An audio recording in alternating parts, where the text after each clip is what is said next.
सोनिया और सिल्विया की दोस्ती बचपन से शुरू हुई। वे पहली कक्षा से कॉलेज तक एक साथ पढ़ लिख कर खेल कूद कर बड़ी हुई। उनके बीच कभी कोई राज ना छिपा, ना कोई गलतफहमी। मगर कॉलेज के दूसरे साल से सिल्विया का बर्ताव सोनिया की तरफ बदलने लगा। सोनिया को इस अचानक से बदले हुए व्यवहार का कारण समझ नहीं आ रहा था। तो फिर एक दिन उसने इसका कारण जानने की ठान ही ली। वो सिल्विया के घर पहुंची और काफी पूछताछ करने के बाद सिल्विया ने सोनिया से सच बोल ही दिया। कारण यह था कि सिल्विया सोनिया जैसी क्लास में लोकप्रिय नहीं थी।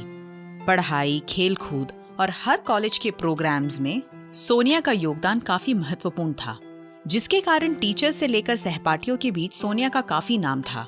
मगर सिल्विया काफी शर्मीली होने के कारण ज्यादा बातचीत ना करती और केवल पढ़ाई पर ध्यान रखना पसंद करती।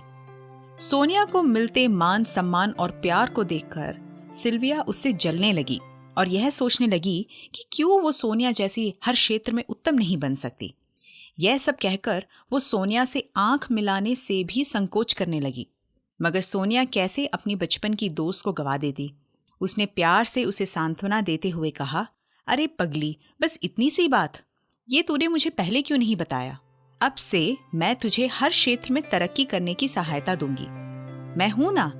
जिसका उत्तर सिल्विया ने उसे गले लगाकर मुस्कुराते हुए दिया। अब इस हादसे का एक और परिणाम हो सकता था। गलतफहमी और जलन का शिकार होकर सिल्विया और सोनिया की बरसों की दोस्ती टूट सकती थी। मगर उन्होंने गलत भावनाओं का विरोध कर अपनी दोस्ती और अपनी चेतनाओं को बरकरार रखा। इसी प्रकार दिन ब दिन हमें काफी भावनाओं से जूझना पड़ता है।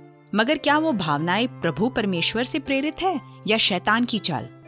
बाइबल में भी कहा गया है कि शैतान की हर चालों का सामना हमें प्रभु के प्रसन्न और उनके निर्देश के प्रकार ही करना चाहिए।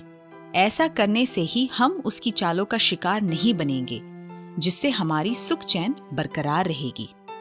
क्या आप कोशिश करेंगे?